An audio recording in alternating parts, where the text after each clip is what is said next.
Olá pessoal, estamos aqui mais uma vez, com os alunos do ensino fundamental, turma do 8º ano. Vamos aqui participar de mais uma aula de matemática, seguindo a unidade 1, dando continuidade, desta vez a aula de número 2, ok?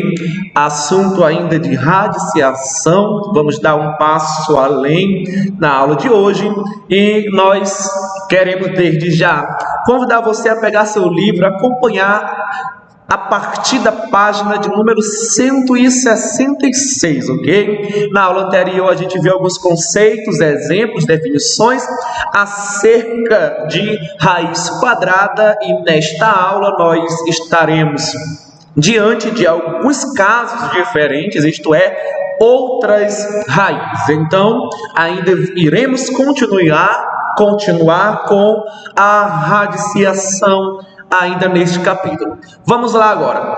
Se na aula passada nós nos limitamos, focamos na raiz quadrada, isto é, em todo radical cujo índice sempre é 2, raiz quadrada, porque o índice é 2, logo, neste caso, nós iremos trabalhar raízes cujo o expoente, na verdade, o índice é um valor diferente do número 2, ok? Então, desde já, a gente tem uma pequena contextualização aqui sobre o caso da raiz cúbica, é o radical cujo índice tem valor 3. Vamos analisar. Um cubo de volume 23 é 27 e a aresta de medida desconhecida, ok?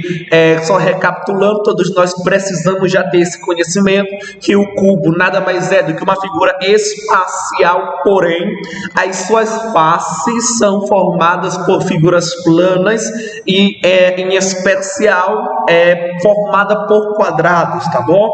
E a definição do quadrado nos garante que todos os seus lados, as suas dimensões vão possuir mesmo valor, certo?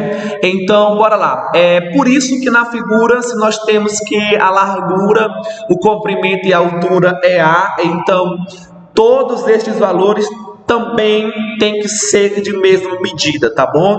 Então, para calcular a medida da aresta do cubo, temos que encontrar um número que, quando multiplicado 3 vezes por si, resulte em 27. É o conceito que te direciona a entender um pouco a raiz cúbica.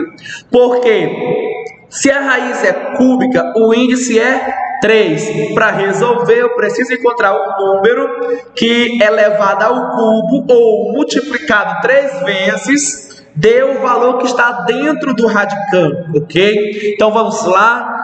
O número procurado, intuitivamente você consegue entender, enxergar que precisa ser o número 3, pois 3 multiplicado 3 vezes é 27, ou 3 ao cubo é 27. Então, quando nos deparamos dentro dessa contextualização, isto é, em casos que trabalhamos com cubo e temos volume, o volume de um cubo pode ser encontrado pegando uma aresta, que é essa linhazinha que nós temos, tá bom? Em especial, o lado de uma face, que é um quadrado. Então, se tu pegar o valor de uma aresta e calcular, elevar este valor ao cubo, o valor encontrado é o volume. Quando você tem o volume e encontrar ou calcular a raiz cúbica do volume, você vai ter o valor da aresta, isto é, trabalhando potência e radiciação. Por quê? Porque nós estudamos isso. Nós vimos que a potência é o inverso da raiz e a raiz é o inverso da potência, ok? Então vamos lá. A raiz cúbica foi entendido, ok. Porém, a gente não se restringe a isso. Nós precisamos abranger, não podemos ficar limitados somente na raiz quadrada, somente na raiz cúbica. Por quê? Porque também há a raiz quarta, a raiz quinta, a raiz sexta e assim por diante. O que vale é você identificar o índice, tá bom? Pode você se deparar numa questão para avaliação em que vai estar lá a raiz e o índice for 100, ok? Então vamos lá. A questão é a essência para a resolução. certo? Então, quando nós generalizamos o índice, é quando nós chamamos de raiz enésima, certo? A raiz enésima de um valor real A, no caso será o radicano, tem como índice um número natural n, que é o índice maior ou igual que 2, é assim apresentado, o valor padrão, a forma padrão que você conhece, tá bom? Note, quando você transforma a sua raiz em potência, o expoente da potência vai ser o mesmo valor do seu índice, não se esqueça disso.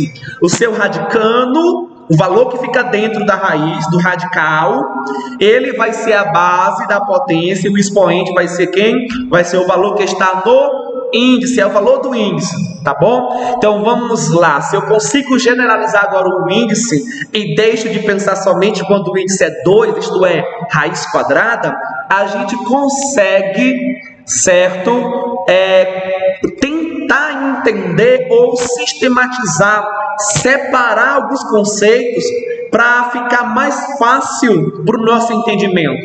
Porque se eu não estou limitado agora ao índice 2, eu posso agora procurar dividir, então, os valores do índice em dois grupos, quando eles forem par, ou também quando eles forem de valor ímpar.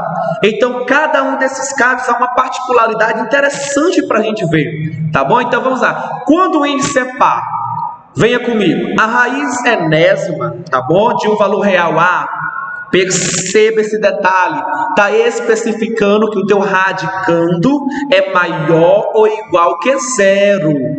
E o valor B, no caso, a resposta, uma vez que tu calcula a raiz, você vai ter a resposta nesse caso, que vai ser o valor B, também necessitando ser maior ou igual que 0. Tal que, se você inverter para transformar em potência, até mesmo serve para você analisar se a tua resposta ela está correta ou não. Se eu respondo a raiz, então, tipo, deu B. Como é que eu sei que a minha resposta está correta? Quando eu pego esta resposta, B, elevo ao índice. Quem é o índice? É N, então B elevado a N. E resolvendo esta potência tem que ser igual a A, isto é, tem que ser igual ao radicando, o valor que fica dentro do radical, dentro da raiz, ok? Então, ó, quando o índice é par, está dizendo o seguinte, tem raiz, tem solução. Quando é par, o índice tem que ser o quê, ó? Tem que ser o quê? Par. O radicando tem que ser maior ou igual que 0. Consequentemente, a tua resposta também tem que ser maior ou igual que 0. Detalhe importante, não há como você encontrar dentro do conjunto dos números reais a raiz, tá bom? Quando o índice é par e o seu radicando for negativo.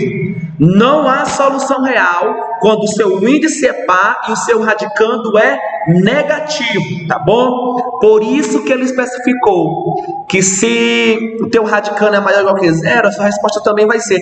Não tem resposta negativa para quando o seu índice é par, ok? Então vamos aqui para alguns exemplos. Nenhum destes exemplos você vai encontrar uma solução negativa. A raiz de 100 não aparece o índice, nós já sabemos, fica subentendido que este índice é o número 2. A raiz quadrada de 100 é 10. Por que é 10? Porque 10 ao quadrado. Por que ao quadrado? Por que o expoente é 2? Porque o índice é 2, ok? Quando eu resolvo a potência, tem que ser igual a 100, que é o radicando, o valor que está dentro da nossa raiz, certo? Assim você vai entender os demais exemplos. A raiz oitava de 256. Professor, é 2. Mas por que é 2? Porque 2 elevado a 8. Porque 8 é o valor do seu índice. Tá bom? Então 2 elevado a 8 é 256. Se bateu com o valor que está dentro da raiz, sua resposta está o quê? Correta. E além disso, ela é o quê? Positiva. Assim como no primeiro exemplo, que a resposta foi 10, um valor que positivo. Assim como no segundo exemplo, que a resposta foi 2, por quê? Porque é positivo. Ah, professor, mas na definição anterior, acabamos de ler mais acima, que a resposta pode ser maior ou igual que zero. Por que que só tem dado valor positivo, resposta positiva, isto é, resposta maior do que zero? Porque quando você trabalha com a radiciação, com raiz, independente do índice, detalhe importante, presta atenção, independente do índice, a sua resposta só é zero quando o seu radicano é zero, isto é, se o valor que está dentro da sua raiz for zero, a sua resposta vai ser zero, independente do índice, pode ser raiz quadrada, raiz cúbica, raiz quarta, ok? Então, analise os demais exemplos, preste atenção em todos estes conceitos, e vamos agora procurar um critério diferenciador para quando o nosso expoente, na verdade,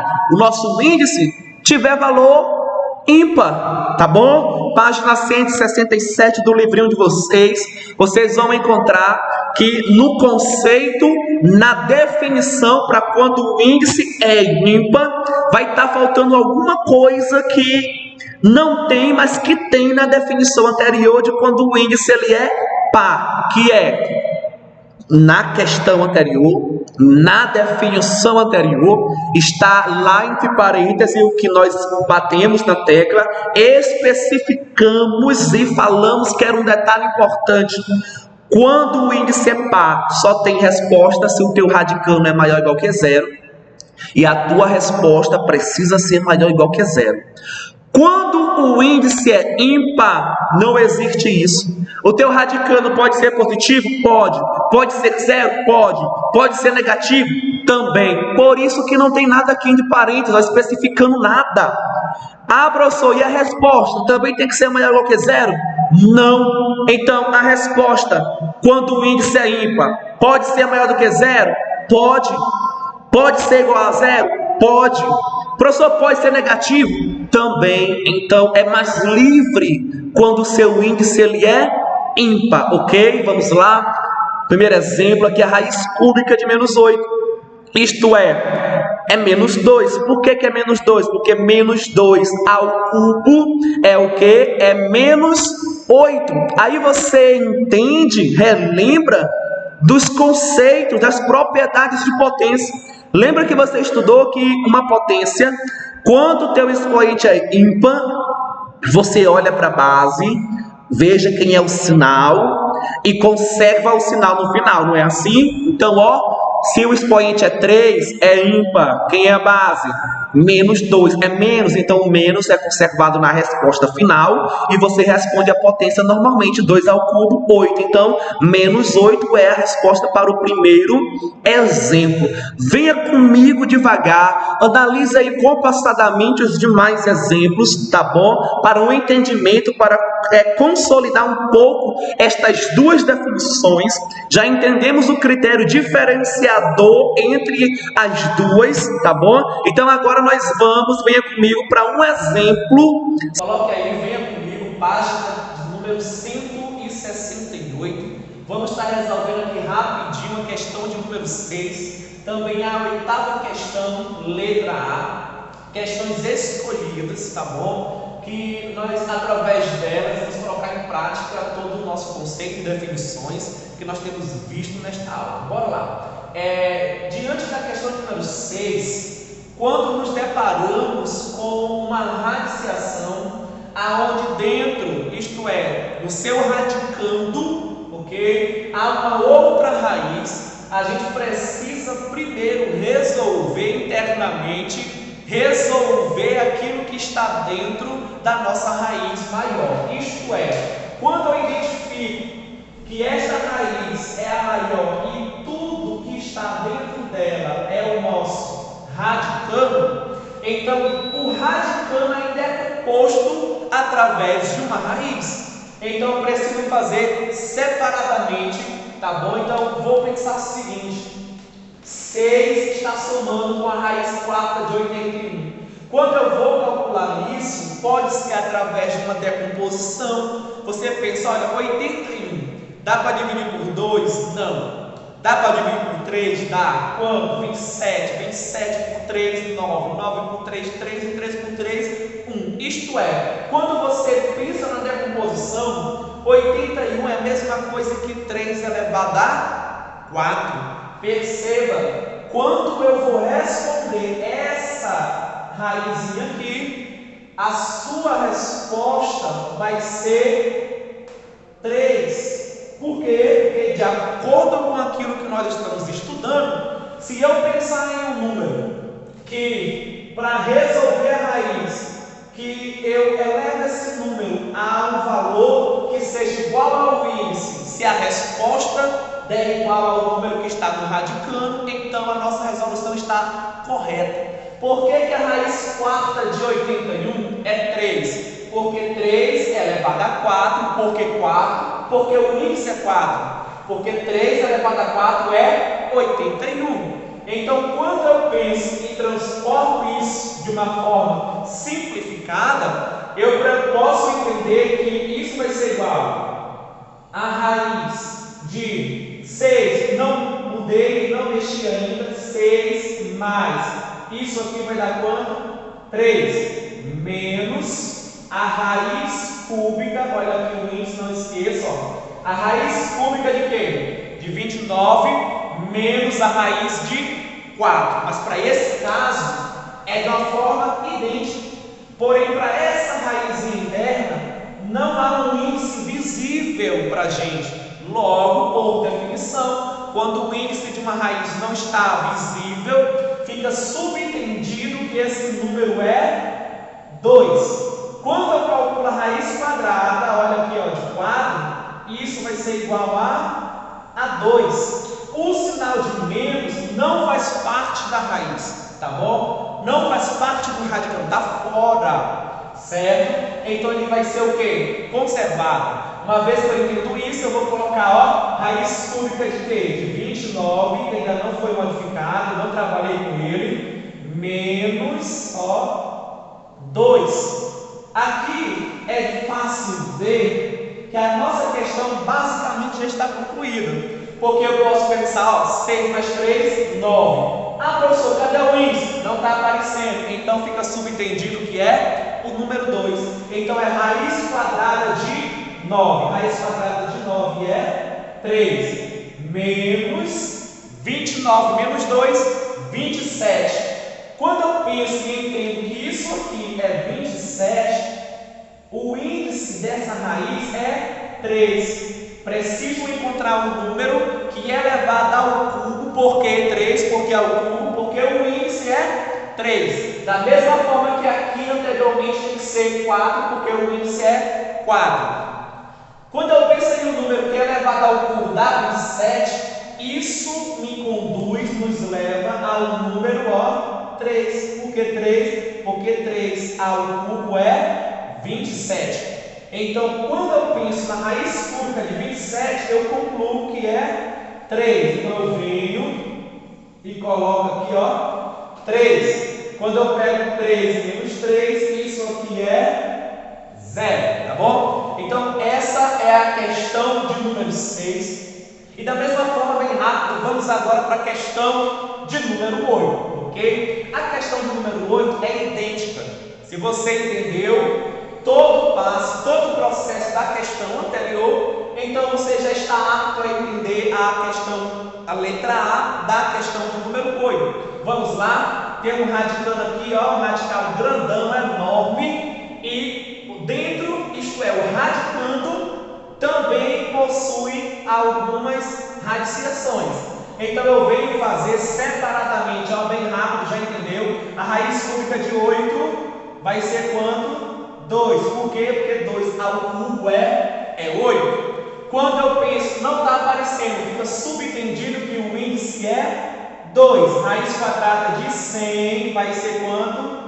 Vai ser 10. Sinalzinho foi trabalhado? Não, é conservado. Então, no final disso tudo, eu vou pensar, vai ser a raiz cúbica, ó, preste atenção, vai ser a raiz cúbica de quê? De 2 menos 10. Então vai ficar aqui, ó, 2 menos 10. Tudo isso sobre a raiz quarta de 16. É fácil ver novamente que vai ser agora igual a 2. Por que 2, professor? Porque 2 elevado a 4, porque 4, porque o índice é 4. 2 elevado a 4 é 16. Então, ó, a nossa resolução aqui é 2. 2 menos 10 é menos 8. Uma expressãozinha simples que você sabe fazer. Menos 8. Então, quando eu penso a raiz cúbica de menos 8, vai ser o quê? Vai ser menos 2, tá bom? Sobre 2. Então, 2 dividido para menos 2 vai ser menos 1. E essa é a resposta da letra A, da questão de número 8. Agora, tente aí fazer a letra B. Tente fazer a questão também de número 1, 2, 3, as demais que não foi feita agora, tá bom? Então, vamos lá dar continuidade para a nossa lição. É isso aí, pessoal, vamos aqui, estamos chegando ao término aqui da nossa segunda lição, tá bom? O que te dá base, fundamento, tá bom? Respaldo para conseguir resolver as atividades que se encontram na página 167 e também na página 168, que já foi duas questões feitas anteriormente agora, tá bom? Então, fique aí atento a essa atividade e na terceira aula nós estaremos aqui com a resolução desta atividade, tá bom? Grande abraço e até a próxima!